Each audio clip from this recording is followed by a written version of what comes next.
Subscribe कीजिए technical Arushe channel को और बेल आइकन को दबाएं अपडेटेड टेक्नोलॉजी वीडियोस सबसे पहले देखने के लिए। क्या आपने अगला इनकलाबी फ़ोन देखा है जो सब कुछ बदलने वाला है? दोस्तों आज हम बात करने जा रहे हैं गूगल पिक्सल 10 सीरीज़ की। जैसा कि आप जानते हैं कि जब भी नया फ़ोन आता है एक्साइटमेंट लेकर ज़रूर आता है। 20 अगस्त को जो है इस सीरीज़ को लॉन्च किया जा रहा है। इसके अंदर क्या कुछ स्पेसिफिकेशन होने वाला है, इसके प्राइस को क्या रखा गया है, आपका भाई इस वीडियो में जो है सब कुछ बताने जा रहा है। देखिए सबसे पहले अगर हम बात करने जा रहे हैं इसके डिस्प्ले के हवाले से, तो इसमें 6.3 इंचेस का जो है OLED फुल HD डिस्प्ले आपको दिया जा रहा है। 120 हर्ट्ज का जो है रिफ्रेश रेट दिया गया है। 2000 निट्स से ज़्यादा ब्राइटनेस इसमें आपको देखने को मिलेगा। अगर हम इसके प्रोसेसर की बात करते हैं तो एक नया प्रोसेसर आपको देखने मिलने जा रहा है जिसके अंदर जो है टेंसर G5 का प्रोसेसर दिया गया है। 12 GB का रैम दिया गया है। 128 256 GB का स्टोरेज दिया जा रहा है, जो कि जिसके अंदर जो है आपको जो है पावर देखने को मिलेगा, तेजी इसमें देखने को मिलेगा और AI का जादू इसमें आप देख पाओगे। देखिए अगर कैमरा सेटअप की बात करते हैं तो इसमें आपको पहली दफ़ा जो ऐसा हो रहा है कि इसमें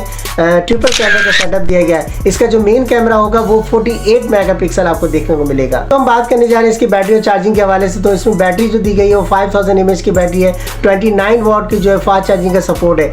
QI2 जो है वायरलेस चार्जिंग भी इसमें मौजूद है। चंद मिनटों में आप चार्ज करोगे और पूरे दिन भर का जो है आपको सुकून मिलेगा इसमें। अगर हम अदर फीचर्स की बात करते हैं तो इसमें आपको Wi-Fi 7 का सपोर्ट इसमें दिया गया है। 5G कनेक्टिविटी भी इसमें आपको मिलने जा रहा है। Sensor in display fingerprint sensor भी मौजूद है।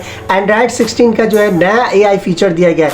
तो AI के फीचर जो है इसमें आपको जो है कमाल के मिलने जा रहे हैं। IP68 की रेटिंग आपको दिया गया है, जो कि इसमें जो है वाटर और डस्ट को जो है रेजिस्ट करने की जो कैपेबिलिटी रखता है। फाइनली बात करें इसके प्राइस की, तो प्राइस जो शुरू होता है वो 80,000 से शुरू होता है। अब ये मॉडल पे वेरिएंट्स पे डिपेंड करता है कि आप कौन सा मॉडल लेने जा रहे हैं। दोस्तों आपका क्या ख्याल है इस फ़ोन के बारे में, कमेंट्स में ज़रूर बताइएगा और अपने दोस्तों के साथ जो है इस वीडियो को जो है ज़्यादा से ज़्यादा जो है शेयर भी कीजिएगा।